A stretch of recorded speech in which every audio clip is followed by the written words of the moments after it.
I don't get what this is about. You got my head spinning on my shoulders. I feel a burn inside of my chest. See the lines as they blur out. I can feel it knocking me out. You're bringing me higher and higher in every way. And all of my doubts, I can feel them fading away. Oh, you're like a fantasy. I know this can't be real. I'm falling, I'm falling, I'm falling way down. All delusional. Cause you got me feeling like I'm lucid dreaming. Got me flying high. Cause I can't believe that I get to have you close. On an endless road, I'm levitating now. In one of those lucid dreams.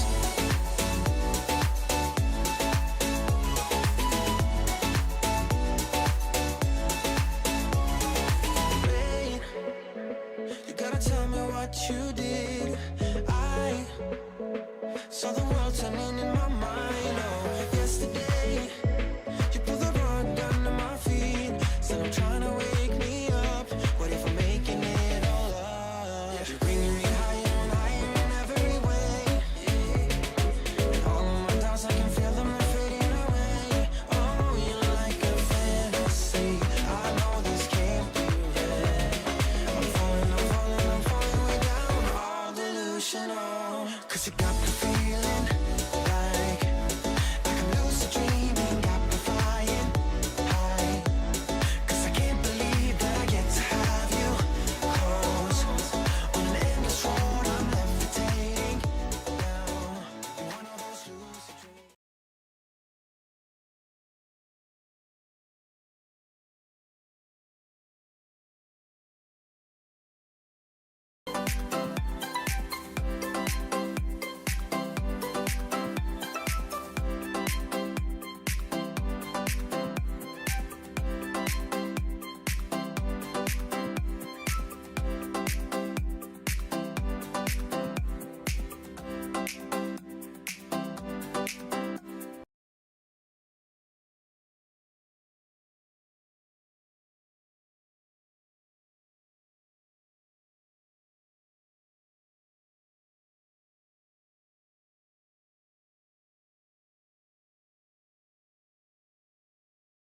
Okay, how about now? Wow, I am so excited to be here. This is my first time guest hosting Beyond the Northern Wall. Wow, hi comrades. Hi everyone. Big shout out to my Corsman joining me in the chat. I think chat is this way. Sorry, I'm still getting used to this. My name is Sami, as some people in the chat are calling me. It's also Nifa. Nifa was my Attack on Titan character that was given to me when I first joined Core, and I still go by that nickname today. So, hi everyone. Yes, just double checking that y'all can hear me in the chat now. Yes? Okay, amazing. Beautiful. Cool. Wow! Hi everyone. Hello chat. Oh my goodness. There's so much stimulation. Just like I'm checking the stream and I'm checking chat and I see everyone's here. Hello, hello, hello. I want to give a super big hello, first of all, to our Patreon patrons. They helped me prepare for this episode by giving me some questions to think about as I was preparing to talk about Across the Multiverse, our epic, epic show. So patrons, you know who you are. You're in the chat. I love you. Thank you so much. Also, if you want to become a Patreon patron and you want to have a say in what we're doing in the future and things like that, please, please, please head to our Patreon page, check out the rewards. For as little as $2 a month, you can get exclusive access to us, behind the scenes information. Our patrons actually already know what we're working on, even though some of y'all who aren't patrons don't. So that's just, it's super cool. I also want to give a shout out before I get started to our sponsors, The Coldest Water. Oh wait, she's shiny. She's shiny. Can you see it? Oh, it dripped on me. But yes, I want to give a shout out to The Coldest Water for sponsoring us. They are a great sponsor to work with. They also have a fantastic product. Now, I am like the hydration queen. I'm constantly telling people to hydrate, to stay hydrated because it's good for your health. And it's just a good practice, especially as dancers. So I actually really love this product. It's one of the better water bottles I've actually experienced. So I'm really happy to recommend this product to y'all, and I'm really happy to be working with Coldest Water. And there will be a link in the description for this where you can go and purchase your own Coldest Water bottle, and we have a discount code. So that's amazing. Now, at the beginning of this video, so before everything started, I also played our little Fandomaniacs reel that features some awesome Attack on Titan gear. We're also working with Fandomaniacs. So in the description, there's a link. You can go and buy those cool jackets for yourself, and you can get 10% off using our discount code. All of it's in the bio. Wow, hi, she's not on Instagram, she's on YouTube. It's all in the description for this video. So make sure you check that out, hit subscribe, do all those fun things. All right. Are we all caught up on everything? Did you all get that? Yes? Give me a thumbs up in the chat if you got that. Beautiful. All right, she's gonna take a sip of water. And we're gonna get into it. Now, as you can see, my lovely title down here, I am the Director of Operations. What does that mean? Who am I? What do I do? How am I different from Sonali as a director? Well, Sonali handles all of our creative stuff and all of the imagination and the dancing and stuff that gets put into everything. I get the fun job of helping Kayla and Sonali bring their dreams and their ideas to life. I get the fun job of making sure the wheels are turning in the machine that is the core dance crew. And I am happy to do it. I've been doing it for years now, and this is just so much fun. So yes, when you stream on Insta way too much. Sorry, I just saw that comment, and yes, correct. I'm so used to the other platforms. That's another part of my job. I help run our social media. And y'all, I've been doing that for, oh my gosh, I think it's been 5 years now that I've been running our social media. So I've really come to know and grow with all of you who've been our comrades for so long. So a lot of times if you're seeing comments, responses, liking comments here on YouTube, that's been part of my job for so long now. And I love it. I also handle merchandise. So if you attend any of our Pop Shop live streams, I'm the one who's selling you our stuff. Thank you for supporting us. Also, I'm doing a Pop Shop stream on Monday. I just remembered that. Oh my gosh. Am I ready? No, it's going to be fine. It's going to be fine. So Monday night, join me on Pop Shop Live. It's this awesome app that we've partnered with, and I will sell you core merchandise. Do I have something? Hold on, wait, I have something. Okay, so you can only get this on our Pop Shop right now. It's our cool core tote. Now, Sonali actually designed this. Oh, wait, there's the logo. Yes, beautiful. And this beautiful, gorgeous ombre that matches all of our Galaxy branding. So you can get that on Pop Shop. You can't get that anywhere else right now. I don't think we have it in the store. So that's on Monday night. Oh my gosh, I'm excited. All right, who is ready to crack into Across the Multiverse? Okay, wait. Chat, do you even know what Across the Multiverse is? Do you?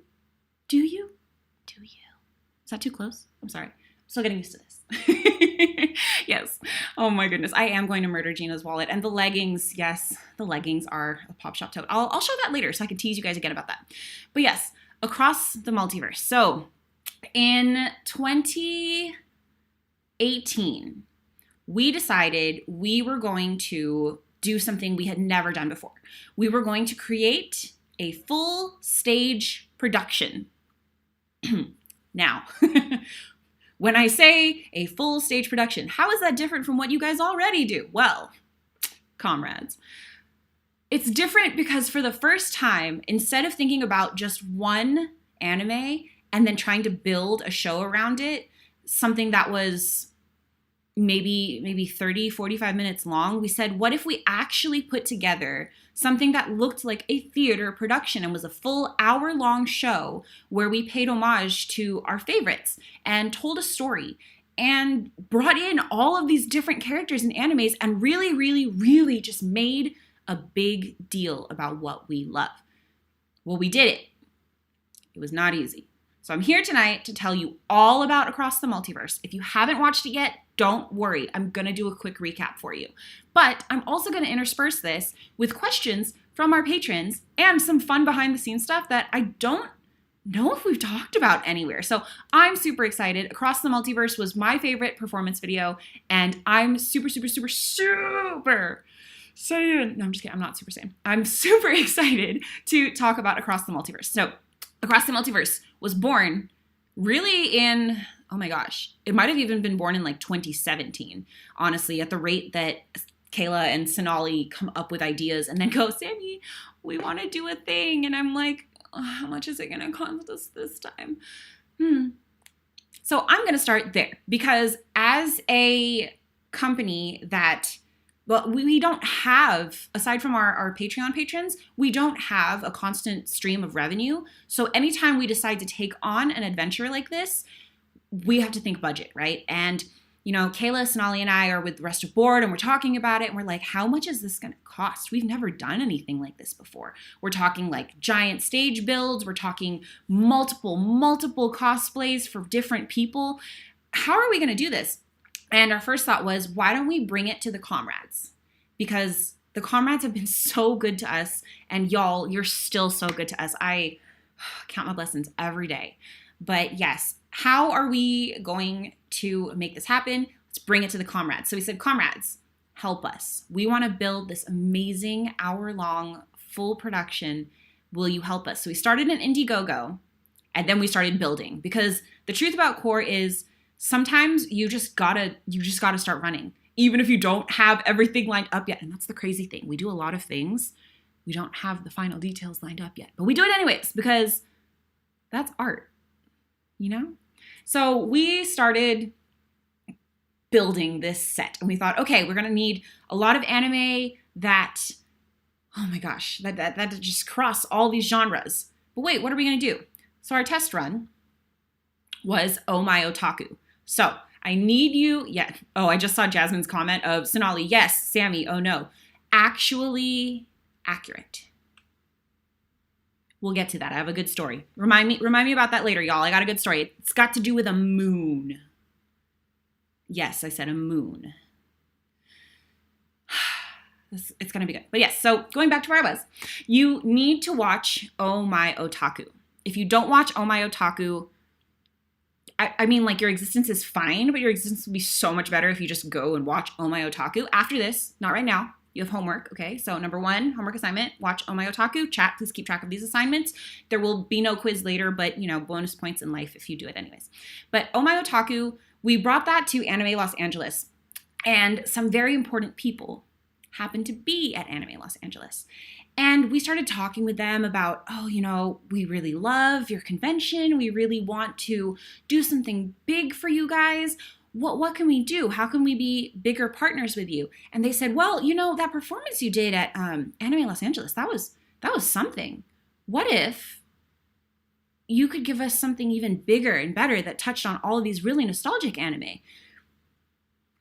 So I'm just going to say that was AX. That was Anime Expo. And when Anime Expo, were like the biggest anime convention in the United States, aside from New York, like, Anime Fest, I forget what it's called right now because I'm freaking out. When Anime Expo asks you, hey, can you build a show for us? You say yes. So we didn't know how we were going to do it. We didn't know how we were going to finance it, but we were like, you know what? Yes, we'll do it. If you're that interested, we've worked together so long. Okay, we'll do it. So we had Oh My Otaku, and there was actually a moment where I think it was Kayla who said, oh man, if only we'd known about this when we were building Oh My Otaku, we could have just built Oh My Otaku as this thing that we have to do. So Oh My Otaku was nearly Across the Multiverse, okay? So that's why I'm saying you need to watch it. If you're an Across the Multiverse fan, you need to watch Oh My Otaku. Also, Joseph just lives his best life in that whole thing, and Shenron is like my homie, okay? That inflatable dragon is my homie. I love him. So where are we? We're at Oh My Otaku. We're like, wow, we already used our giant magical girl prop card. What else do we have? What else do we have? Okay, let's think of animes, right? Now, I believe one of our patrons, I think it was Scott, I'm sorry if I got that wrong, but one of our patrons did ask me, how did you guys choose which series to include? How did you figure out what you wanted to do? And really, it was a game of what do we love? What do we know our comrades love? And what's really popular, you know? So it went from what does the people in this group, core, like, And then we expanded it a little bit. Okay, what does our following already like? To even bigger, what does the community of anime lovers at large love? So we decided on, and I'm going to try to remember all of these. We chose Card Captors, which is Sonali's favorite anime. Hello. So yes, we were going to include that. Also, we had just done it for Oh My Otaku, so it was kind of perfect.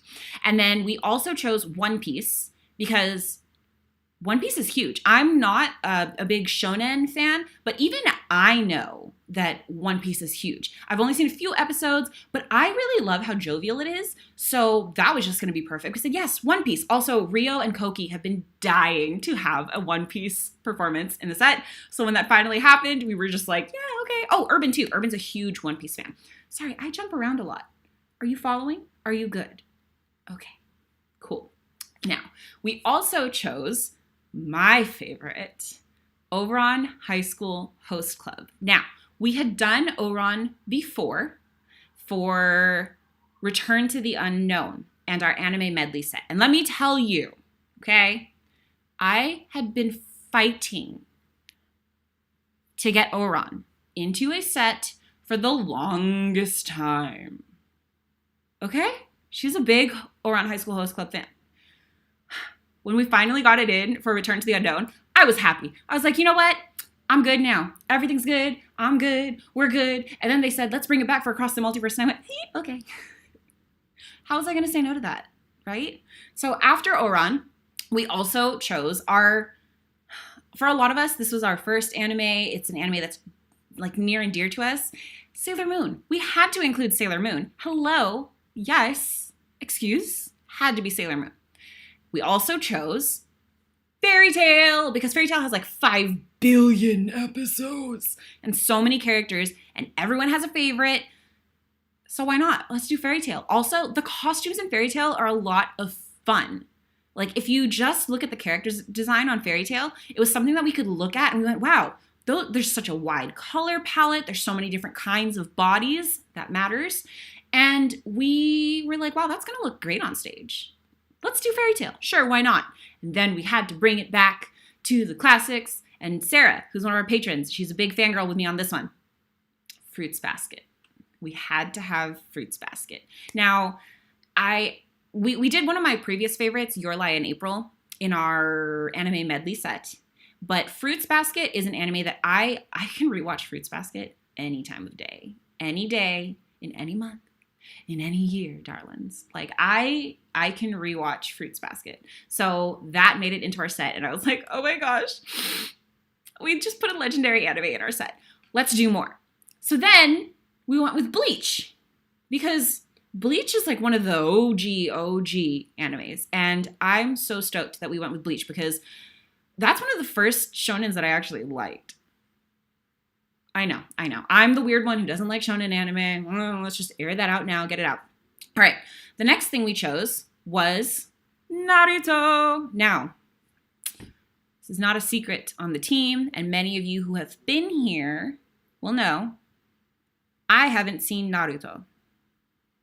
I'm not a big shonen fan. It's not my cup of tea. Oh, I don't have my tea with me. I totally brewed tea. And I forgot it. Oops, it's fine.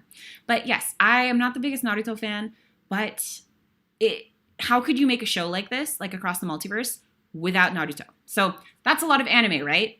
That's a lot of different anime.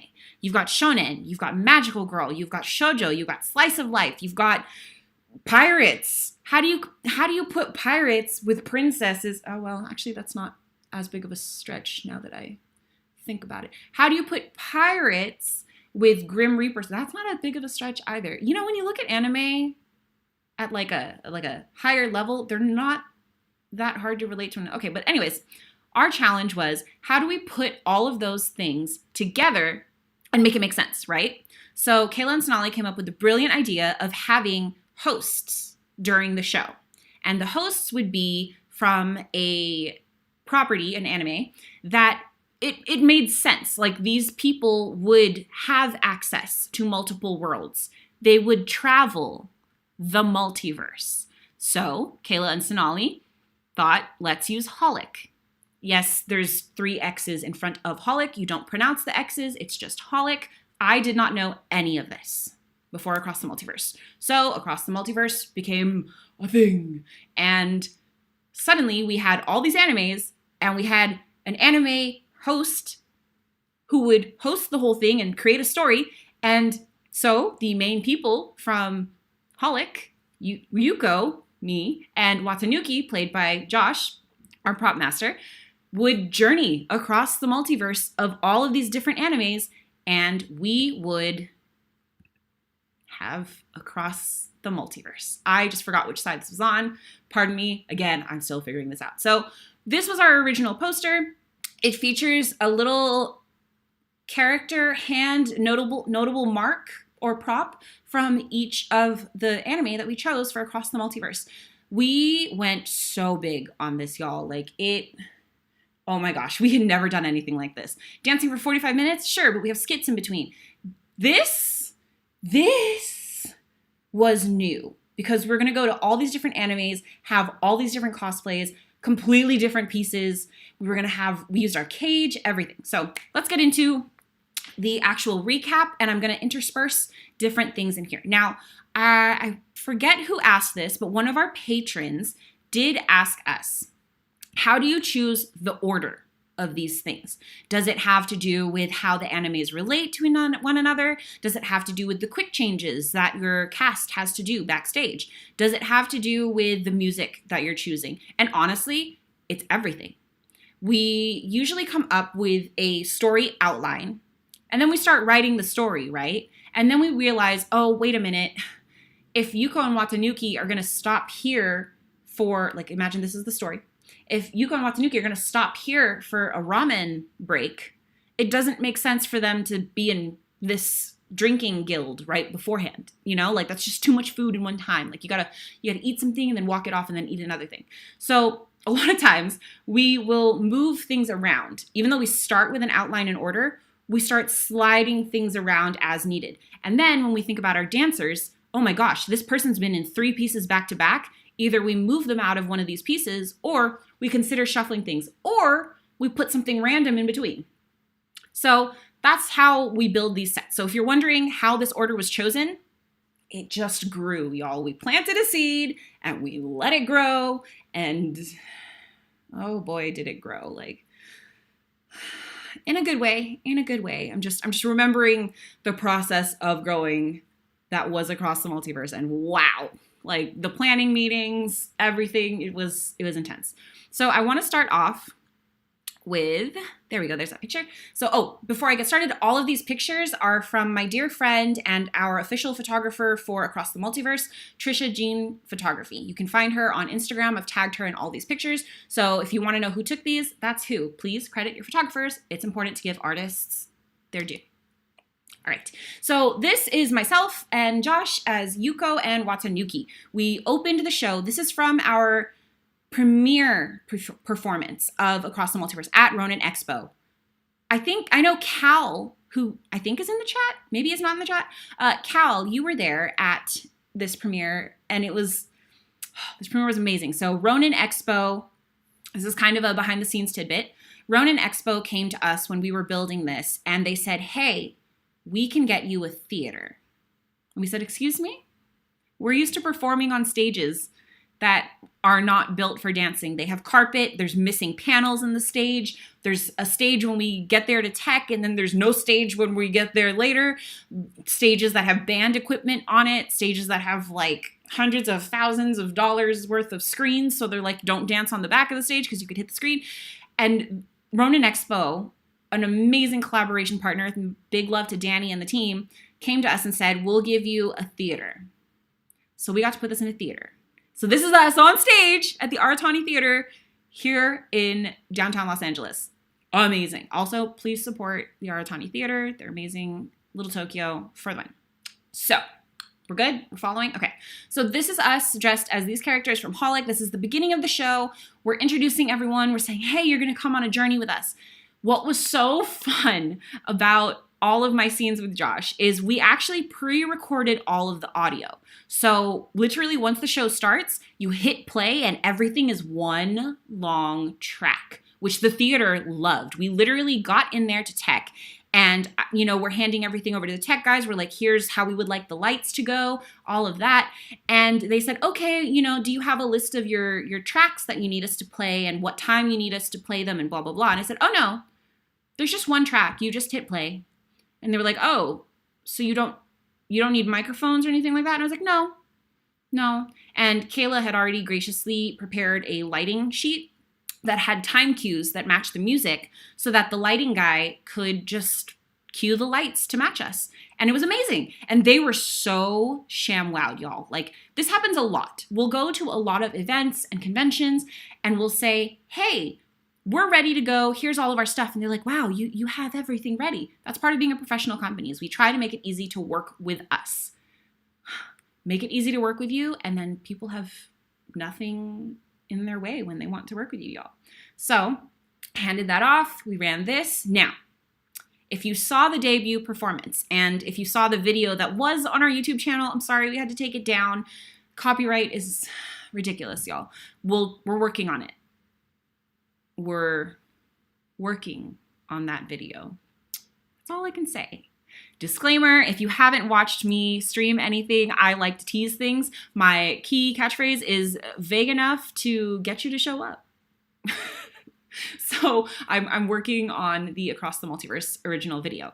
But yeah, so if you saw that debut, you know that when we opened, we had this big opener where everyone starts out shrouded in darkness, and slowly the dancers awaken and become these like ethereal beings, and you're like, oh my gosh, these are going to be the people going through the multiverse, cool.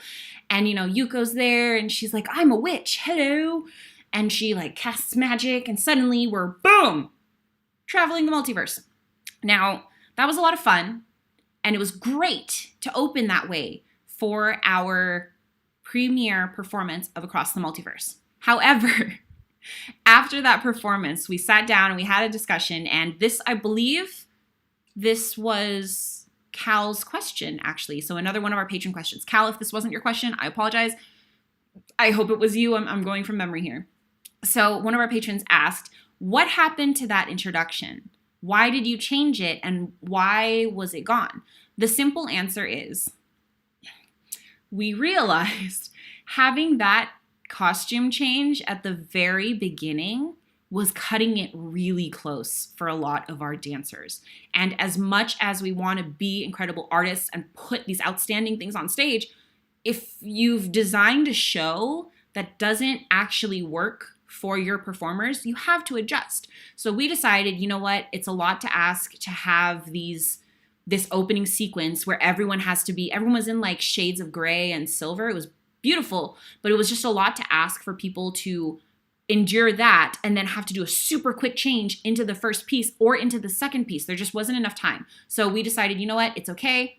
I said, I'm just gonna go out there and I'll just start the show. It's fine. We're gonna edit the cut, the mix, and it's just gonna be fine. Let's see. Someone said Yuko's fake smoking. Yes, that was when I was fake smoking. Oh, I should have brought the pipe for this. I like forever lose Yuko's pipe all the time, even now. I know it's in my house. Words I've now said and will need to vouch for later. Duly noted. So yeah, so that is what happened to that piece. It was a great intro. We had a bunch of cool flips. We tossed LA in the air. It was amazing, but it was a little heavy on our dancers. So that's why that no longer happened.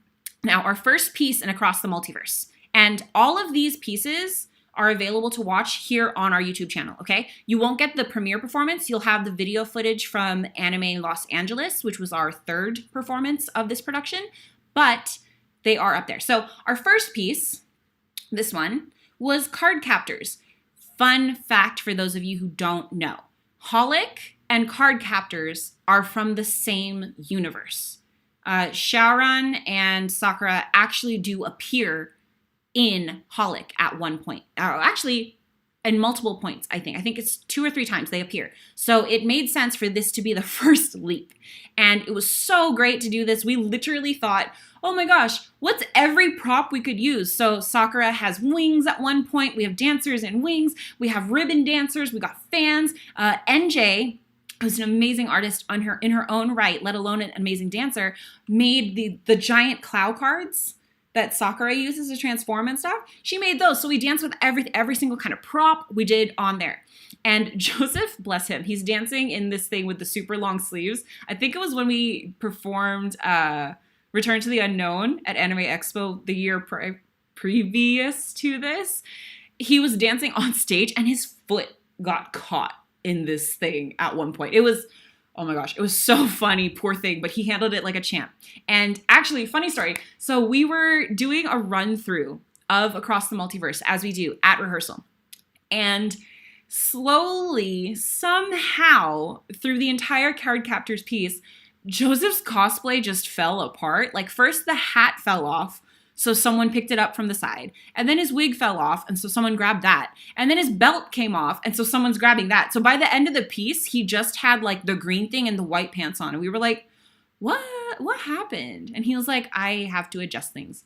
But that's why you rehearse in costume. So this was Card Captors. This was the first anime we did. Again, this is on YouTube, so you can watch all of these on there. Now, the next piece that was in Across the Multiverse was One Piece. Dun, dun, dun. Look at how cute this little ship is. Look at how cute that is. It's a pirate ship. So Urban actually, you can hardly see it in here, but so Urban actually took the flag part of this pirate ship cutout and took it home to turn into the flag of the Jolly Roger from One Piece, which was super cute. Loved it. Now, for those of you who don't know, this was a tap dancing piece. That's right. We tap dance. I mean, like, I personally don't. I've taken one class in my whole life. But this was a tap dancing piece. How cool is that? Kayla loves to tap dance. So, of course, we wanted to try and get a tap dancing piece in there, and that was One Piece. It was so amazing to see One Piece on stage. Like, I am not a One Piece fan, but you could tell the love for this piece once it got on stage. And what was cool was at Ronin Expo, the stage made the best sounds for the tap dancers. Like, it was perfect, y'all. Like, I can't even explain. So the platform, so this platform you can see here in the back, the tap shoes made great sounds on the platform. So a lot of times we had two people on the platforms at all times. That way we were sure that sounds were coming through. But when we actually danced on stage at the Aratani Theater, you could hear everything. It was amazing. And y'all, bless the audience when they realize it's a tap dance number. Like, what? They were not ready. They were not prepared. They were not prepared to see One Piece, and they were not prepared for tap dancing. And it was so cool. And we love doing that. We love taking genres and types of dance that you don't expect to go together and making them work. So this is a super fun piece. Highly recommend watching. Please, please, please check this out. Also, during my introduction for this, Josh and I are like walking across stage, and I say something like of pirates and adventure, and I nearly poke him in the eye with my pipe. At rehearsal, I had been doing that, but I wasn't getting as close to his face. And then when you're on stage, you get really excited and you're really into it. And I just went really full out. And afterwards, he tells me, like, you nearly hit me in the eye. And I was like, oh, I'm sorry, sir. She just got really into character. Oops. Because the thing is, Yuko probably would have hit Watanuki, but I would have felt really bad. But that happens on stage. You hit each other and you just deal with it. It's fine. Okay, who's ready for the next piece? Because you know what it is. You know what it is. You know what's happening. It's Oran.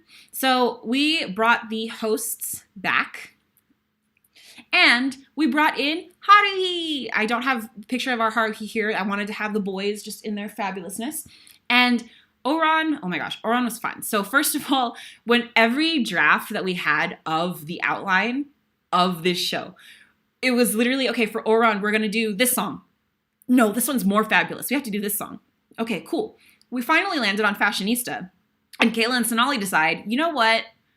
We're just going to let Joseph live his best life as Tamaki in this. It's going to be like a showy Broadway drag number. And that's what it was, with costume changes and props and y'all. Oh my gosh. So the clothing racks that we have on stage, can I tell y'all, okay? This is real. This is real talk. no filter. Those things were the most annoying props, okay? Like, have you ever held a clothing rack? Okay, I'm gonna close this picture real quick. So when you're holding a clothing rack, they're floppy. Like, they don't have a rigid structure. And you have to bring these things up and down stage stairs. Stage stairs are not that big, y'all. It's already bad enough if you're in like a big costume and you're trying to go up these stairs, but you have to bring these finicky clothing racks up and down stairs. Big yuck. So mad props to everyone who danced in Oran for us, because handling the clothing racks for this piece, like it made the piece look so good. But those clothing racks, y'all, like, one kept breaking. At one point, one didn't have a wheel, so it was like 3 wheels instead of 4, so it was like crooked the whole time. We had one time we were rehearsing it and the clothing rack just fell off stage, and we were like, well, there that goes. And fun fact, in case you didn't know, everything that's hanging on the clothing rack, they're actually old cosplays. We were like, what can we put on here? Well, that will take up room and look cool. We'll just hang all of our old cosplays on it. So we had a box of old cosplays that we would just pack up to bring with us every time we did the show to just hang up. So, oh, Shellen's in the chat. Hi, brother. Yeah, so Shellen at one point, the clothing rack broke while he was on stage. So it looks like he's wheeling it, but he's actually just carrying it. He's just carrying it. It looked great, but those things were a hot mess. So I'm glad we're not using them. All right, up next, I promise, we chose this anime again because this was like super nostalgic for us and we just loved it. It was Sailor Moon. But I really love this piece. It's not my favorite. Someone from the patrons did ask me what was my favorite piece. I will get to that, I promise. And the questions from the patrons are so good. I actually want to get to one. So in the original debut performance of this, we had JK here and LA as our young Tuxedo Mask / like Prince Endymion, and young Serena, Princess Serenity, Sailor Moon. So they're the young versions. And then in the background, we have Urban, who you can see like, oh, her head's cut off. I'm so sorry, Urban. But yes, so Urban was our Neo Queen Serenity, so from the future. And Jason was our King Endymion from the future. I love that is how we focused on Sailor Moon, because if you've ever watched Sailor Moon, you know that that's a thing. Like the future, the present, and the past. They're all big, big settings in that anime. Oh, wow, my hair's in my face. Sorry. So when we did this, it was amazing. And if you didn't know, if you haven't seen this yet, first of all, please go watch this video. The dancing, the choreography, the lights, it's beautiful. But the song that we used for this is an original song from our dear friend, John Robert Hall. Please check him out on Apple iTunes Music and Spotify. He's amazing. So he allowed us to dance to this song and have it on stage. And I remember listening to it for the first time and just being so ShamWowed, and it's beautiful. For those of you who are amongst our older comrades, when you listen to it, you'll know it. There's a nostalgia for your first love. There's a nostalgia for that playfulness. And if you're young, it's crazy. It's a song about being younger, but I feel like the younger crowd listening to it would still feel inspired. Now, the question I want to get to in regards to this piece, one of our patrons asked, why did you recast certain roles or change certain roles? Is it all about dance dynamic? And what does that mean? Because we've talked about dance dynamic in a few panels where we've talked about rebuilding the set. And I want to talk about why those changes happen. So some of the changes that happened in the piece that actually follows this, which I'll get to, was after we staged the show, we were looking back, and it's always important to look back at your creative work and say, how could I have done this better? There's no shame in admitting you could do something better. But we realized, oh, we can put people in these parts who could maybe take it to the next level. Now, the next time we did the show, it was still JK and LA and Urban and Jason. However, for 2020, before the Panini, we had Anime in Los Angeles, and we were bringing this back to the stage, and we had different dancers on the team. So we were like, what do we do? Who do we put in these spots? And we had 2 beautiful ballet dancers, Koki and Nikki. And we said, you know what? That's perfect. Like, that is perfect because they're different dancers from JK and LA. Different strengths, different emphasis, different gracefulness. And so we put this on them because they would work well together and their style of dancing would work. So anytime we change or recast characters, it has to do with, it's never a diss on who just performed it. It's always thinking about the whole product and saying, how can we as a group present this even better for our comrades? We're always thinking of y'all, like always. I promise, we're always thinking of you. So we thought, I bet we can make this better. So that's how recasting happens. Now let me hop into the next piece because this, boom, Ronin Scouts. So this, okay, you can see this workout cage that we have in here. If you haven't watched this piece yet, I need you to because our dancers stepped up their acrobatics for this. We just had the cage out at rehearsal and a lot of times they would just play. They would say, okay, how do I get into this? More importantly, how do I get out of this?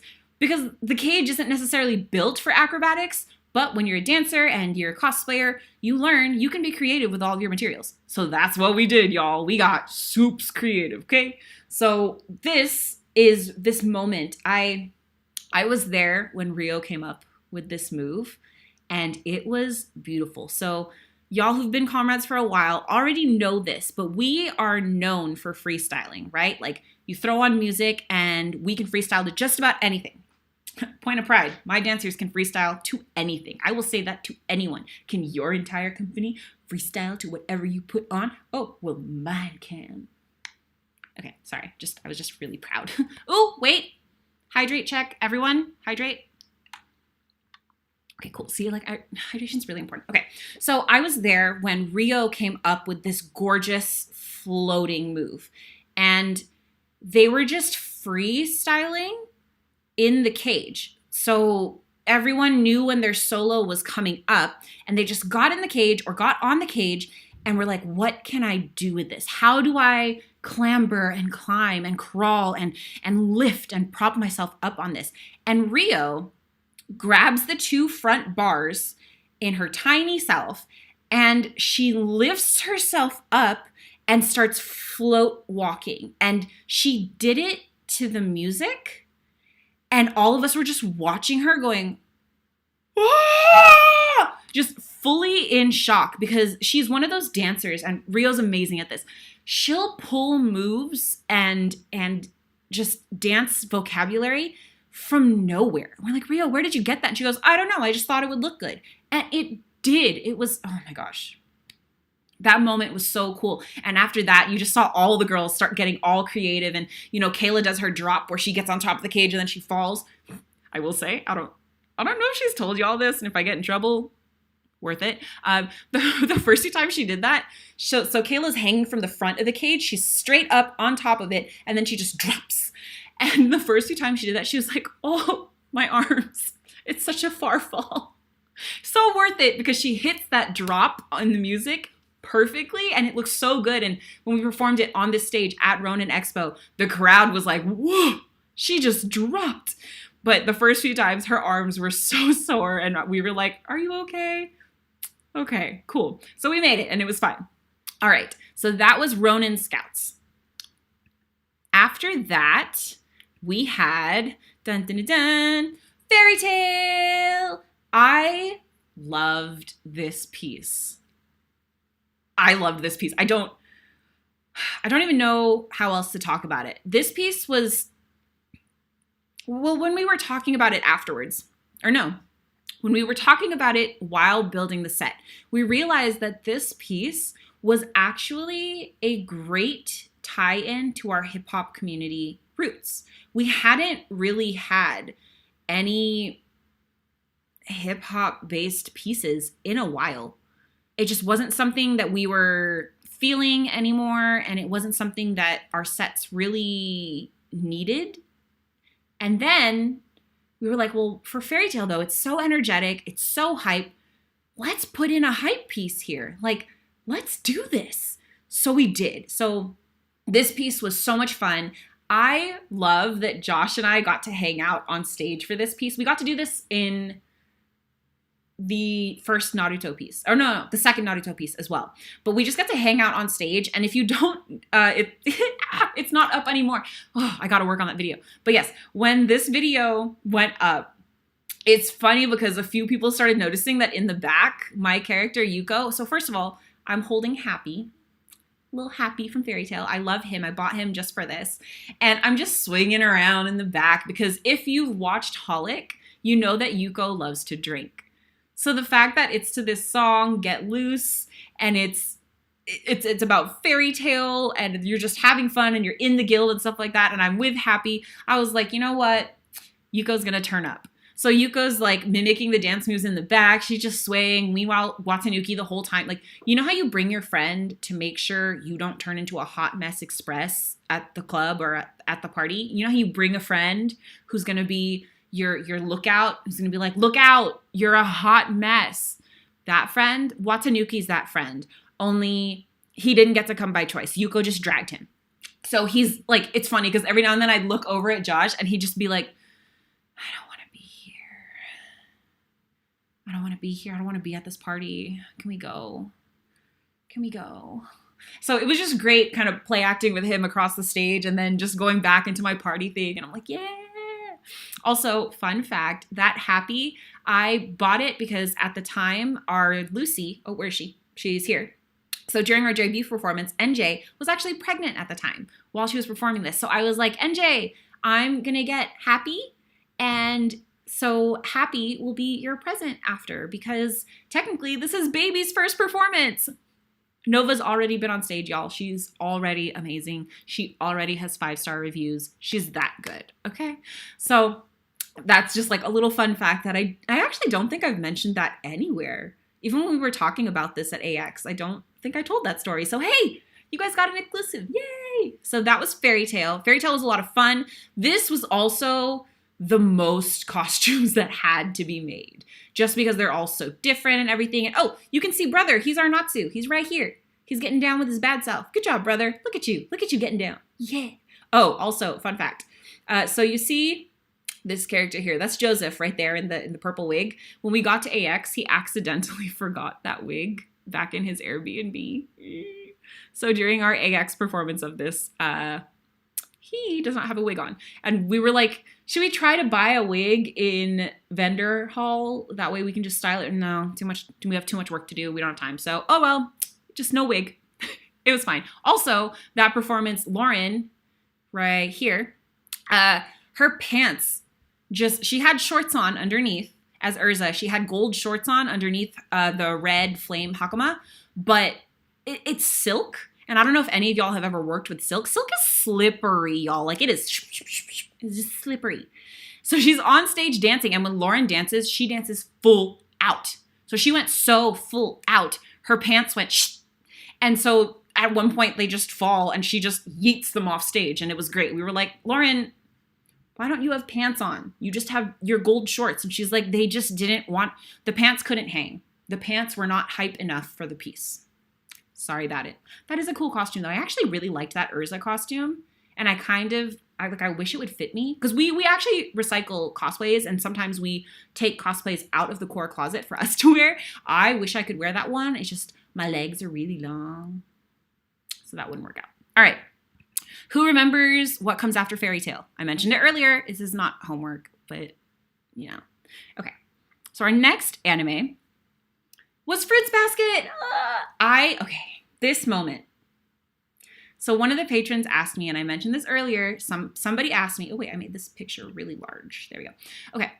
So somebody asked me, what was your favorite anime and your favorite moment on stage? Aldana, I think this was your question. So Aldana's one of our patrons. Thank you, darling. She asked me, what was your favorite anime that you all used in the set? And what was your favorite moment on stage? I know there were a lot of them, but what was your favorite moment? My favorite moment is when Bevy comes out as Honda Toru. Okay, let me set the scene for those of y'all who haven't seen this. So we just come out of Fairy Tail, and I'm on one side of the stage with Josh, and all of the Fairy Tail friends are on the other side of stage. Let me move this up so you can see my hands, okay? So we're here, the fairy tale friends are here. I look over at the fairy tale friends and I say, isn't it funny how strangers become your friends and you never know who in your life you encounter first as a stranger is then going to become someone you would fight for, you would give your entire being for. First of all, I loved recording those lines when we were doing the voice acting for that. Those were the easiest lines to say because that's something that I identify with. You never know who you're going to interact with, who will become your friend for life, who's going to become your other half. You never know. So here we are. We had just done fairy tale. All this energy's in the air. And then we bring it down to just this beautiful moment of reflection. And it's that moment in any anime where you just sigh and you realize, wow, friendship. So then there's like a thunderclap and it's raining, right? Josh runs off stage. He comes back with an umbrella and he says something to the effect of, the rain makes me so nostalgic. And I'm like, oh yeah, me too. And now me personally, Fruits Basket is nostalgic for me. It's something I watched in, I believe, way back in college. And I graduated a long time ago from college, okay? 10 years. So over 10 years. So for me, that line of, oh, the rain always makes me feel nostalgic. And then we go into Fruits Basket. Oh, she was having emotions on stage. So at this performance, this moment, I say something like, lately, it's been reminding me of a young girl. And I gesture like this. And the whole thing about me as Yuko is I'm telling the story. I'm introducing the characters to the audience. And my words cue people to come on stage and bring these characters into the world. And when I cue Toru Honda, there was this moment where I look over and Bevy runs on stage. The audience lost it. Once they realized what anime we were on, the audience lost it. And I start losing it. And I look over and Bevy runs on stage. And if you know Bevy, she has the most electrifying smile. And her whole body is lit up by it. And she runs on stage and she has this beautiful smile.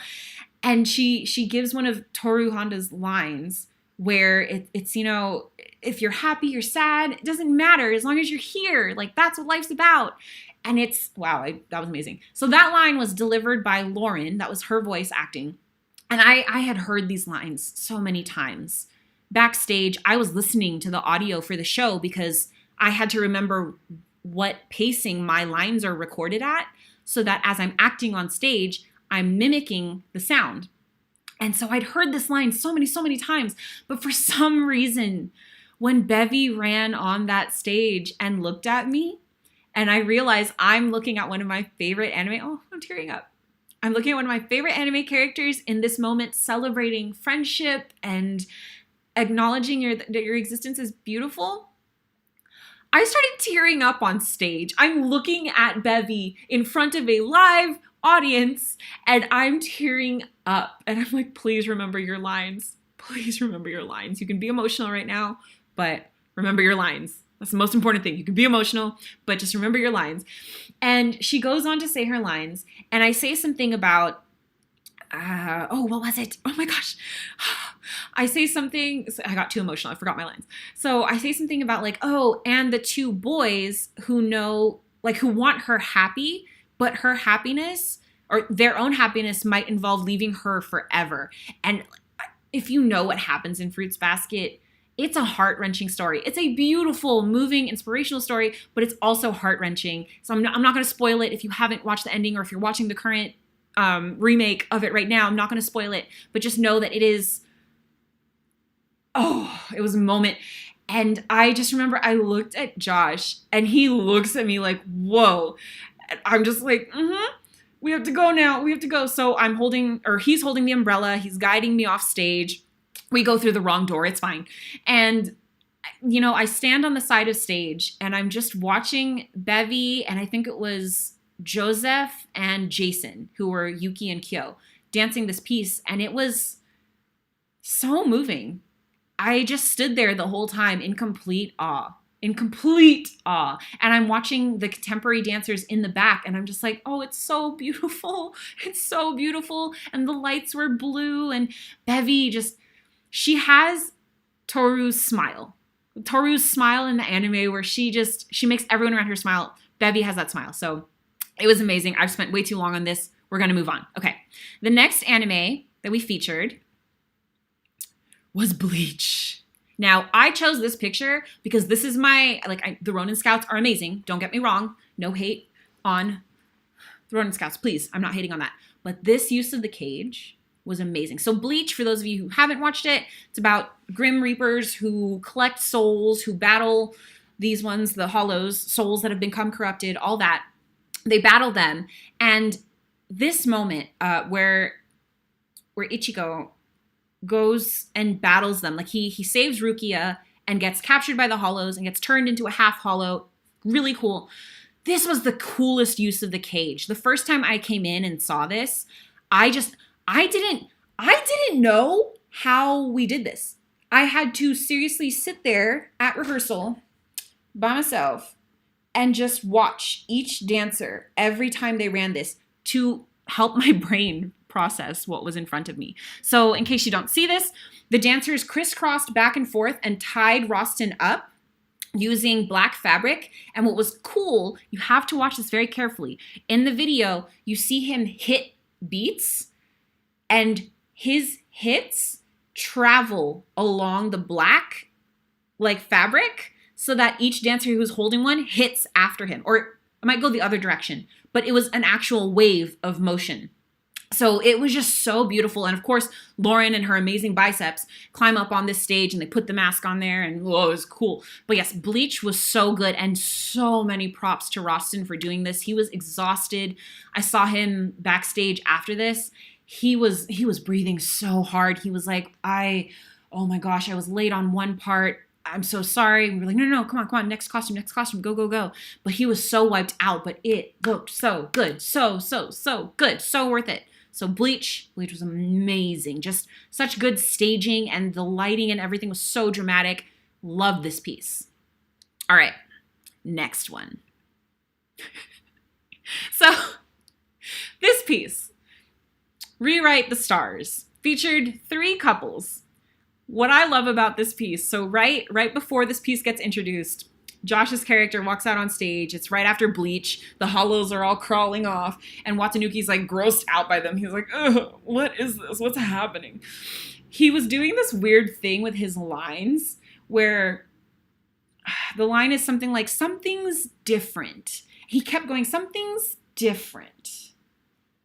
And so backstage, we were all making fun of him. We were like, something's different. I'm Josh, looking at my hands. Something's different. And so when he gets on stage at one point, he tries not to do that, but his hands just go all weird because we've all made him self-conscious about it. Sorry. But just that's a funny in-between moment here. But yes, so for this piece, the whole premise was, what if all of those pairings that you wanted to happen when you were watching an anime actually happened? You know, those infuriating ones that you're like, oh, they've been building this. They've been writing this relationship into the show. We can see it happening. And then the show doesn't give you that. I see you. I see you, Zuko and Katara. I see you. So those kinds of ships. We started out with Ichigo and Rukia. And then we had Sakura and Naruto. Again, I don't watch Naruto, so don't get in a fight with me in the chat over Sakura and Naruto. I know nothing, Jon Snow. Please don't get mad at me. Please. So that happened. And then also Neji and Tenten. I didn't know anything about this. So the first time I watched the dancers perform it, that is, and then like the people watching on the sidelines who weren't in the piece reacted, I was like, oh yeah, wow, that was bad. I don't know what's happening here. I didn't know. I don't think I need to see spoilers, but I didn't know that Neji dies, and that's why they're not together. I didn't know that. So, you know, here's Kayla and Herbs and Sonali talking about, oh, well, how do we make this dramatic? How do we end it on like a high note? And they were like, oh, we could just kill Neji again. And I was like, Wow, I know I'm cold. I'm not that cold. Damn. Let's do it. So they put it on stage, and I just remember the crowd at Ronin Expo. You know, they're watching Ichigo and Rukia, and they're like, oh yeah, I really did want them to end up together. And I'm literally on the side of stage going, yes, fall into the trap. Fall into your feelings. Go join the ships that you've always wanted to sail on. Go, it's safe here. Come, it's fine. So then we bring Sakura and Naruto out, and you hear the crowd get even crazier. And you just hear the audience going, oh my gosh, yes, oh, it's so cute. I don't ship it, but it's cute. It's so good. And then Neji and Tenten come on stage.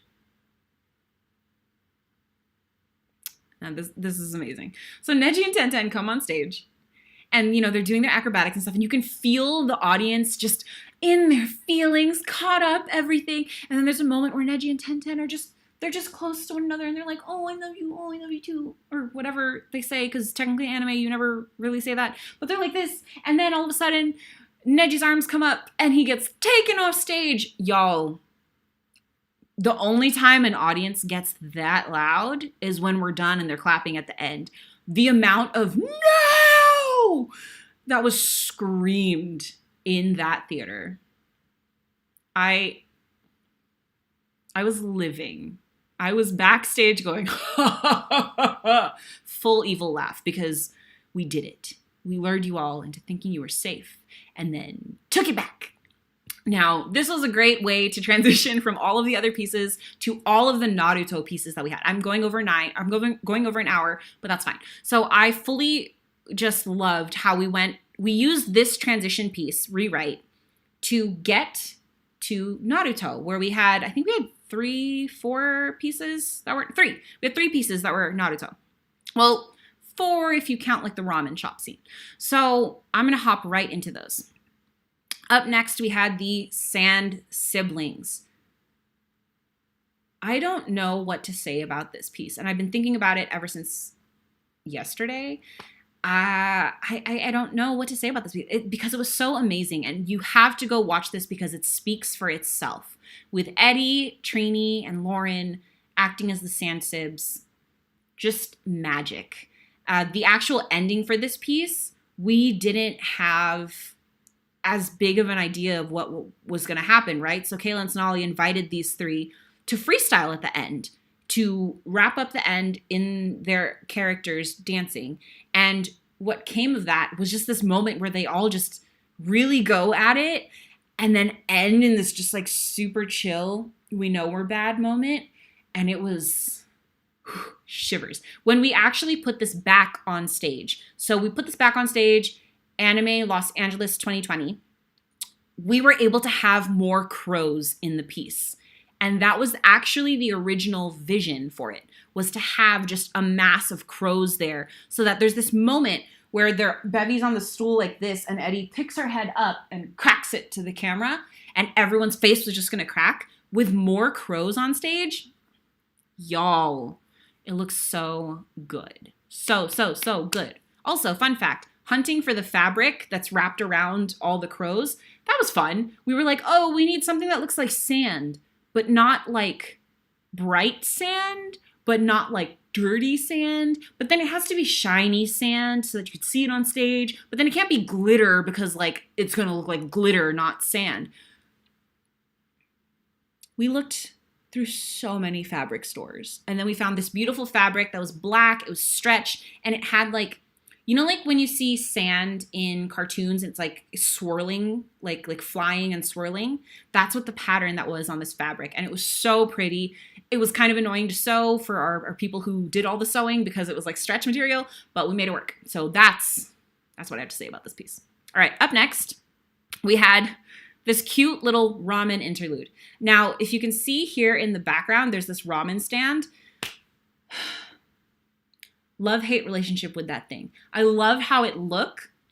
I love how it took up space on the stage. I loved the effort that Rio and Lauren and Josh and everyone involved put into making the stand. But it was so unwieldy. Panels would fall. Transporting it was hard. And then getting this thing on stage. Y'all, if you thought that the clothing racks were difficult, Those at least, like, okay, so a clothing rack comparatively is like this. This ramen stand is like this. Okay, so you're trying to get this thing up and down stairs, around curtains, and like the top part's getting caught on a curtain, but you can't reach up there because it's 7 feet tall. It just, I loved this ramen stand. I didn't like working with it, but it looked good, so it was worth it. And it was just amazing. This we put in so that everyone could change. This scene needed to be long so that there could be a costume change for everyone. And it was great. We loved it. Also, side note, if you watch behind the boys dancing, I'm dancing to fire with them. Kayla gave me the instruction of dance like a proud auntie. Got this. I was like, you're doing great, sweetie. Oh my gosh. Oh my gosh. And then I'm looking at Josh, who just is having none of it. Like, Watanuki is not into cheering for the boys. He's like, can we go? We've had our ramen. Can we go? And I'm just like, no, cheer for them. I'm like, look, do this. So then Josh does this. I'm like, no, okay, now like to the beat. And he's like,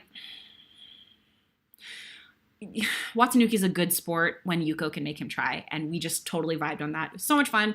But in the front of the piece, just so much is happening. The boys are living it up. Lauren is the best Gara. Oh my gosh, it was so good. I don't even know much about Gara, but I was like, I think that looks right. I think that's what that's supposed to look like. Okay, the next piece we had was featuring I believe they're called the kunoichi of Naruto, the women. I chose this picture because this was so perfect. Amy takes off her cloak and throws it at Joseph like, it's the girl's turn, okay? And they take over the stage, and it's oh my gosh. Oh, what is the Broadway show that we were referencing here? Oh my gosh.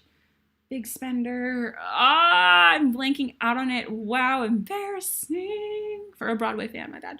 So we had this beautiful set of ballet bars that Josh had constructed. We spray painted them gold, and then we found gold fringe to hang on it. So it has kind of that like saloon burlesque kind of feel. And the girls went to town on this piece. It is so beautiful. It is so fun. This piece is all about women just being strong, because we wanted to acknowledge that the women in Naruto are strong. And okay, part of the reason I'm not a shonen fan is because a lot of shonen anime don't have great characterization of women.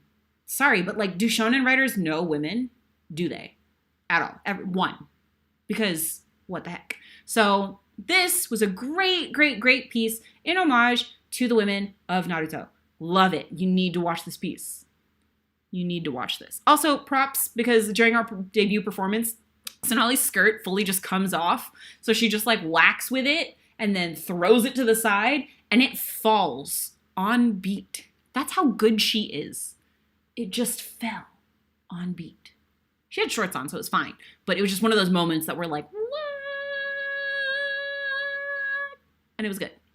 Okay, moving on to the next piece. Now this piece, I'm not gonna lie, the first time I watched it, I didn't know what was happening. Because as someone who is not a Naruto fan, I wasn't privy to the different ships that are in Naruto. I didn't know that there was a Naruto Sasuke ship. I didn't know that there was a Rock Lee Gaara ship. I had no idea.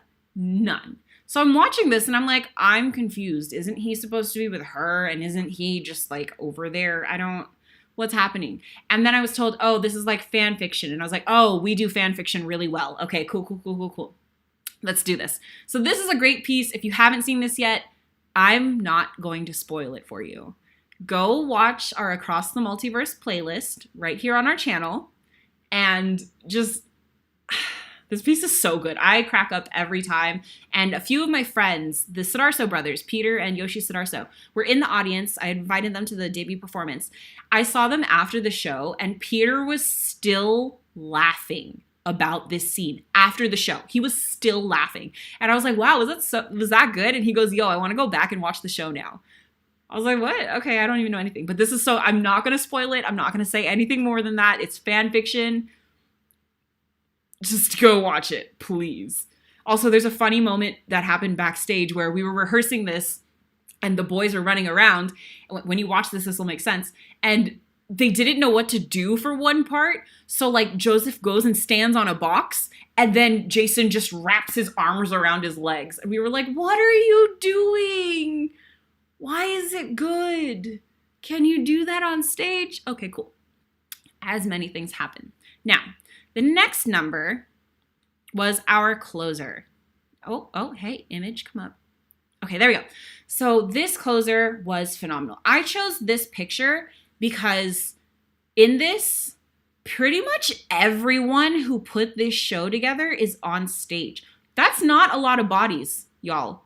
And one of the comments we got after our debut performance was from one of our alumni who's currently working with us, Matt.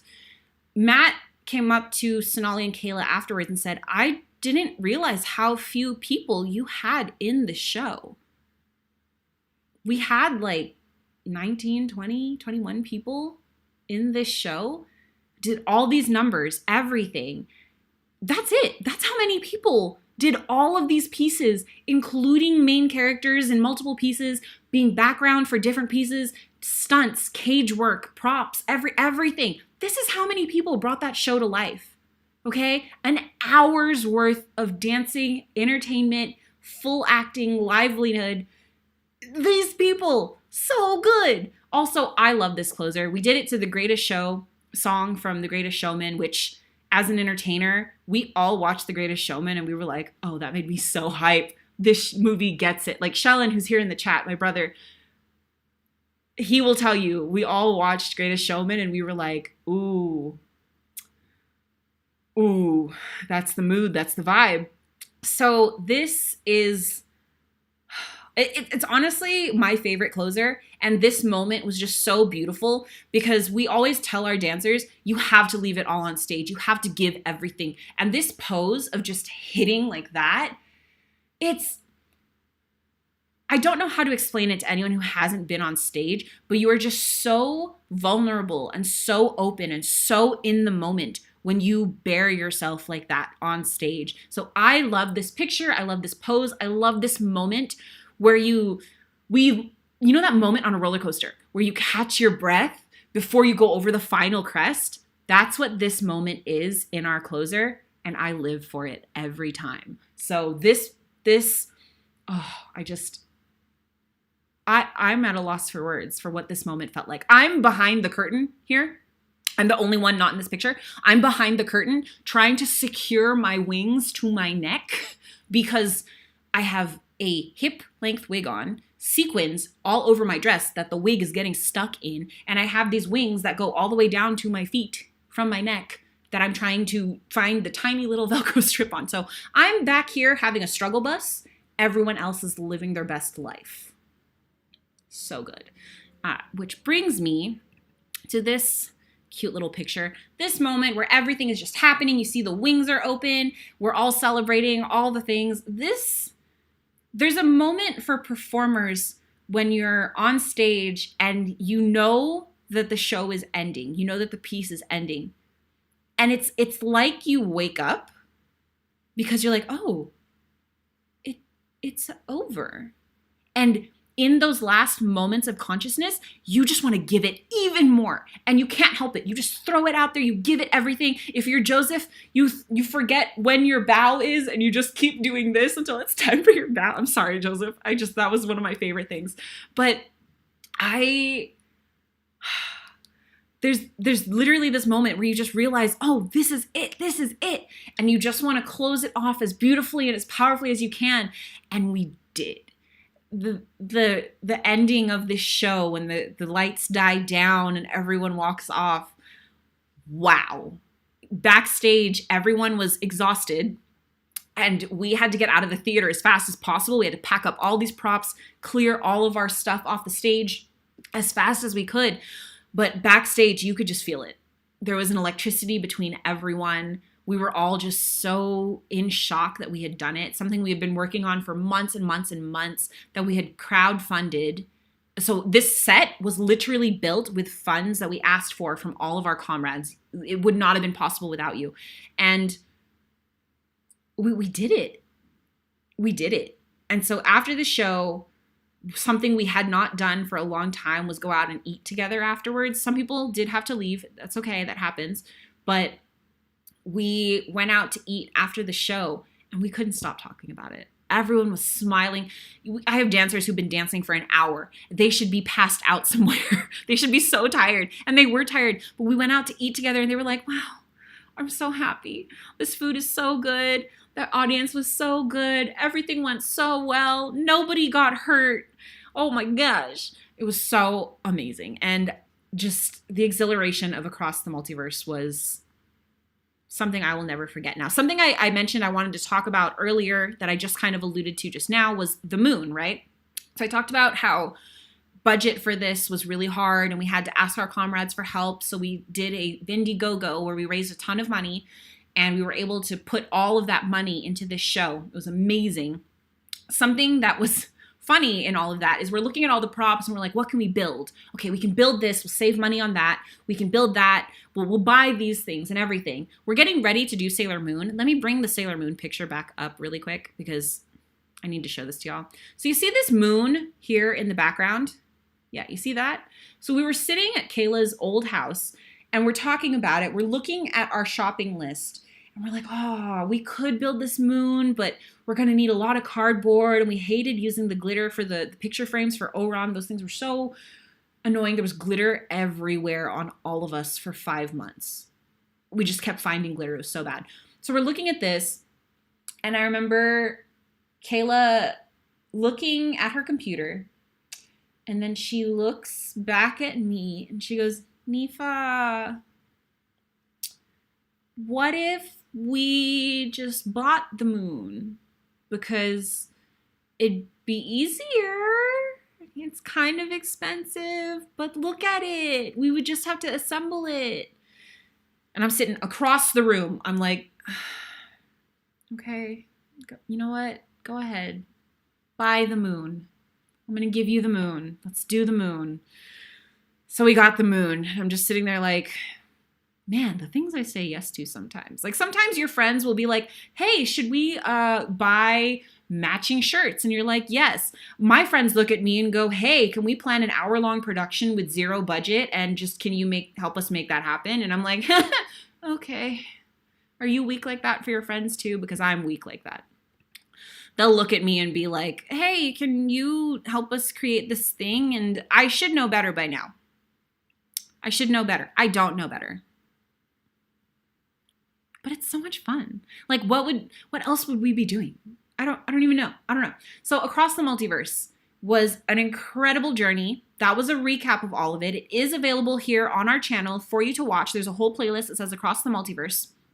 And man, we got a question from the patrons that said, if you had more budget and more time, what would you have liked to change? Well, first of all, I would like to hire more dancers, like have the budget to have more dancers who could be in more cosplays. And so we could have like more crows, or we could have more, who were they? More guild members from Fairy Tale, that kind of thing. So I would want to have more people. But then I would also want to have, honestly, more stage pieces. Like for Fairy Tale, how cool would it have been if we could actually have built like some benches or the guild door, that kind of thing. And we were thinking about getting like barrels and stuff for people to sit on, just so that would be some fun staging. And then I would also I would have loved to have just more props, more everything, more things for my dancers to play with. I would also love to have enough budget to rent out that theater again, because it was so perfect for the show. We had room behind the stage so we could run back and forth. We also had dressing rooms downstairs where we could do all of our changes. It was amazing. If you have budget and you have resources, you can have all those things. But unfortunately, we don't have that big of a budget. So the next time we stage it, we just have to hope that whatever stage we're on will work. We'll make it work. It's not a problem. Like someone else in the Patreon group asked, what was it? How did you decide what changes to make from Anime Expo and Ronin Expo, which was the stage these pictures were from, to like Anime Los Angeles, because things did change. And honestly, we just had to ask ourselves, what is safe to put on stage? Like if the stage is so much smaller, what is even safe to put on that?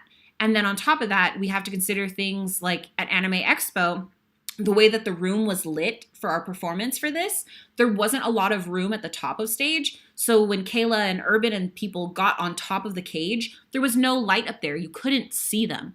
So that was something we had to consider. And then we also had to look at things like, oh, we have these big props, like the ramen stand, the cage, the platforms. Are those going to fit on there? Wait, do we have time to take them on and off if they aren't going to fit? So that affects a lot of the staging and all the changes we make in between things. Now, you've heard me answer a bunch of questions. Again, those came from our Patreon patrons. If you want to be able to have input on episodes like this, where we talk about things and ask questions or answer questions, you want to become a Patreon patron. Now, in the chat, I've linked the Patreon page. Again, for as little as $2 a month, $2 a month, y'all, you get access to all of this. And patrons, I have a really cool thing planned for you this month. So look out. That's going to be great. That pretty much, you know what? I will say in the chat, I don't know which side the chat is. So I'm going to go like this. In the chat, no, I'll go like this. That's weird. In the chat, if you have a question about Across the Multiverse, I will give you a minute to ask it. And I will say, once again, Across the Multiverse would not have happened without comrade support, without the funds from you, without the support from you. As we were building it, we couldn't have done it. We literally could not have done it. So thank you all for that so much. I'm so grateful for our comrades. Y'all are the best. I also want to say, because someone has asked, are you done with Across the Multiverse? I don't think so. See, before the panini that happened, pandemic, it's a TikTok thing, I'm in. So before the panini, we actually had plans to do another version of Across the Multiverse. We had it mapped out. We had some great ideas. It was going to be a little spooky. It was going to be great. But it didn't happen. But those ideas are still there. And there's something about Kayla and Sonali that I'm going to let you all in on. They don't forget ideas that they want to do. Trust me, okay? I have heard ideas from years and years ago come up later on, and I'm just like, oh, I'd hoped you forgot about that. Oh, you do want to do that? Okay, we're going to need some budget. We'll find it. So hold on to that, okay? Hold on to your love for Across the Multiverse. Who knows? Let's see. Okay, so I got 2 questions here. One's from Annika. Are there any anime you would add if you performed it now? Actually, yes. There are many anime that have come out since we first came up with this in 2018 that would be interesting. Like, it would be interesting to consider, like, could Boku no Hero ever feature in that? Could, what's a good one? Oh, like that time I got reincarnated as a slime. That has some great character design that could look good in there. Things like that. So there's always the possibility that we could restage something with more current anime, or we could even find anime that we haven't had a chance to shout out, like Yu Yu Hakusho. That was a great anime. If you don't know what that is, it's a classic. I'm known for loving classics. So, think about it. Let's see. The other question came from Jasmine. Oh, hi, Jasmine. Thank you for tuning in. Was it hard to play as Yuko? It was not necessarily hard to play as Yuko. She is a character who's well-defined in the manga and anime of Holic. It was tricky for me to figure out how Yuko would behave in different circumstances. So I had to watch her series multiple times over and over to answer the question, how would Yuko treat this? So like I said in Fairy Tail, she would be indulging herself in sake, beer, whatever they were having. She'd be like, yes, please pour me 2. Thank you. And keep them coming. So she's not a difficult character once you figure out that she's kind of a spaced out time witch and she loves food. I love food. I love spooky things. I love magic and the paranormal. So that was easy to relate to. There was actually moments where when Kayla was directing me, she said, okay, I want you to be talking to Watanuki here. And then the next sentence, you're kind of just talking if into the distance to anyone at all. And I was like, oh, okay, I'm kind of a space cadet. Cool. So it was not difficult to play her. It was difficult to figure out how she interacted with things. Let's see. So I'll take a few more. So I've got one from Rainy Cutie 22. Hi, thanks for joining. Usually when you guys do choreography, who makes the choreography is your question. Cool, great question. So Kayla and Sonali are our main choreographers. They come up with everything unless they realize there's a song they want to use and they want to see the team's take on it. They might not have an idea for a choreographer in mind, but they might just be curious, hey, if we give this to the team, let's see how they move to it. Let's see what they do. So every now and then we'll let someone from the team choreograph a piece, but it's not always done that way, and we rely primarily on Kayla and Sonali, as this is their vision, to create the choreo. We don't really use outside choreographers, if that's what you're asking too. All right, let's see. I'll take two more. So that one, Izzy, hi, thank you for tuning in, asks, what's the fave show you guys have ever done? For me, it's Across the Multiverse. I love this show so much. Oh, fun fact, I wasn't supposed to be in it. I was the dang host for the show. I wasn't originally in Across the Multiverse. I was the stage manager. I was going to be running everything behind the scenes, working with the lighting and sound crew, making sure that whoever we were debuting this with was going to work with us well. That was supposed to be my job. I wasn't even supposed to be in the whole dang thing. I wasn't supposed to be there. And then I was, because the person who we had originally cast as Yuko had a conflict with some of her studies going on. And we said, nope, that's more important. Please take care of that. And then I was like, well, I'm here. If y'all would like to use me, I would love to offer myself up for this part. And Kayla and Sonali said, wow, that's perfect. I hadn't been on stage in about 2 years. So yeah, that's a fun story. If you didn't know that, if you were a patron, you would know that already because we've told that story. So yes, that is a great question. Thank you. I also really love our burlesque set. I need you to check that out. It's on someone else's channel and it's under our old name when we were still the Survey Corps dance crew, but our burlesque set is one of my favorites. Okay, I think that's all the questions I'm gonna take, because it is already 9:30. And let me see. Oh, hi, Kitty Loser. You guys inspired me to start taking dance classes. You guys are so talented, and I love you guys. We love you, too. Be a comrade. Be a patron, because we love you. Yes. All right.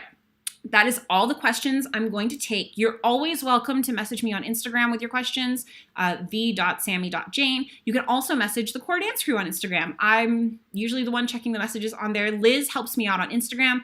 Urban, our team manager, team captain, is the one who handles our TikTok. So she is just amazing on there. And as far as YouTube goes, it's a team effort, but primarily it's myself and Kayla who are on the YouTube taking care of answering things there. It's fun. It's a good time. We have a great time with y'all. So feel free to always drop questions. We'll try to get to them as we can. All right. That one, Izzy. It's 6:30 a.m. Oh my gosh. Woo. Thank you for joining. All right. Before we wrap up, I do want to remind y'all, I mentioned this a little bit earlier, but on Monday, I will be doing a shopping stream. That means you can buy core merchandise, like, wait for it, this awesome tote bag with a bag peeking out. Just kidding, that's not part of it. So this awesome tote bag that was designed by Sonali. This, I will be selling this. This is only available on Pop Shop Live. And do I have them in here? I do. Okay, if y'all haven't seen these yet because you haven't been on Pop Shop, why haven't you been on Pop Shop? These are our leggings. Am I holding these the right way? Oh my gosh. Yes, I am. Okay, cool. So these are our awesome leggings, also designed by Sonali. They have that same ombre. They're just super comfortable, super stretchy, super lightweight. I love these things. They're only available on Pop Shop. How do you join me on Monday on Pop Shop? You have to download the app, Pop Shop Live. It's bright green, has a little thunderbolt on it. I sell on there fur core. I sell some resin charms and products that Kayla has made. I also sell our actual official team merchandise, like the tote and like the leggings. that I just showed you. So come on Monday. I think the stream was going to be at 6 p.m. If you need help finding it, it'll be linked on our Instagram and everything. So make sure you check that out. I also want to let y'all know about Improve Your Improv with Liz. She has special guest Sin, who is dancing with us for the first time in, I want to say 4 or 5 years. Sin is coming back. This is this Friday on Instagram. Instagram at 8 p.m. Pacific Standard Time. So make sure you check this out. This is going to be a great time. You're going to love Sin. Sin has a magic to his movement that I don't see in a lot of people. And honestly, I never know what to expect from him. I never know what I'm going to get from Sin. So y'all are going to have a great time with this. I also would like to remind y'all of our sponsor, Coldest Water. I have the yellow bottle here. I actually ordered a hot pink one, and I'm really excited because their pink is like my favorite color of pink, and it's got a white lid with a black spout. Oh, it's so cute. So I'm excited for that. It's going to be a good time.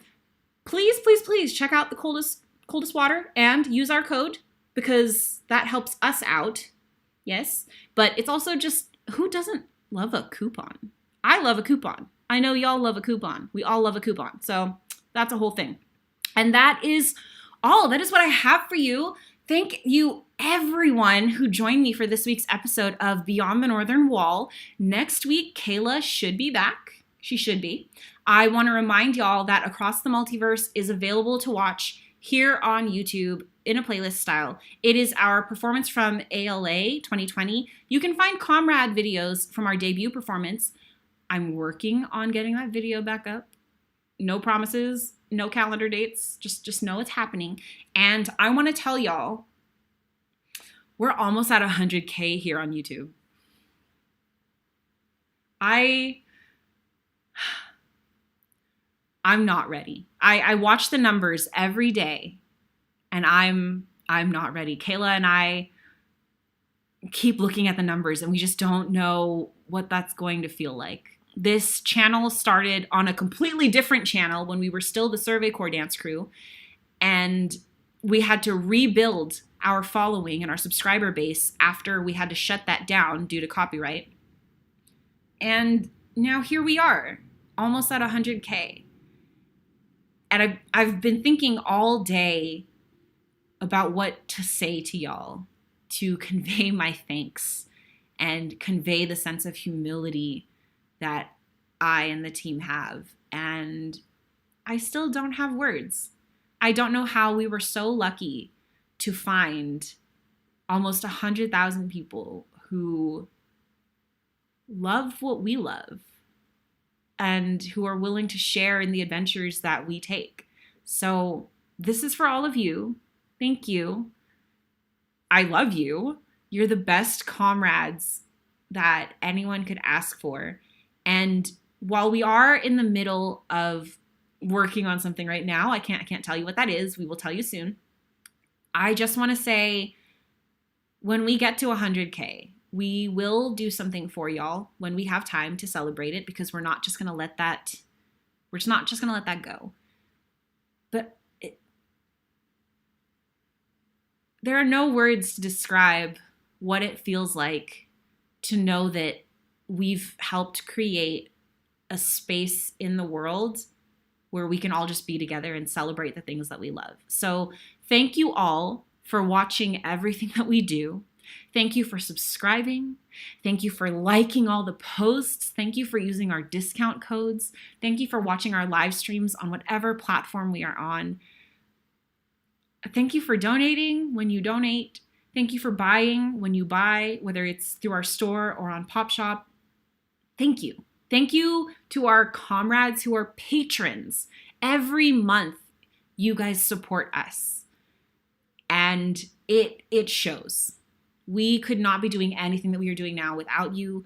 We managed to survive the Panini as an organization. We didn't have to shut down, thanks to you all. And now we're about to hit a huge milestone for us. This is amazing, and we wouldn't be here without you, comrades. So my name is Sami. I'm the Director of Operations for the Corps. I am completely honored to be at your service and doing the things that we do to create all this for you. I am so, so, so thankful for all of you every day. And I want to say, what we are adventuring on right now, we do still need your help. So pay attention. There's going to be some donation links that'll go up in a few weeks that we're going to need your help on. And yeah, tell your friends, tell them to subscribe. Did you know that like 30% of people who watch our videos aren't even subscribed? I'm not even joking. I'm not even joking. There's so many people who are watching our stuff who aren't subscribed. Get them to subscribe, y'all. Help me. Help us. Help us. Help you get some cool content because we hit 100K. It's going to be amazing. I'm going to cry. I'm going to cry. I'll record myself crying. I promise. I'm a mess when I cry. I shouldn't have promised that. I'm going everywhere now. So yes, that is what I have for you tonight. Thank you for letting me be the first guest host here on Beyond the Northern Wall. I didn't know what this was going to be like. I'm so happy I did it. I can see why Kayla loves talking to you all every week. I hope you'll be back next week. I don't know what we'll have. It's a surprise for us too. That's the best kind. So yes, have a great night, comrades. Get your vaccines, hydrate, check out Coldest Water, check out, wait, that's upside down. Check out Coldest Water, check out Fandomaniacs, become a patron, and have a beautiful, beautiful day. We're going to call it out. Hands in, Sotomato on 3. 1, 2, 3.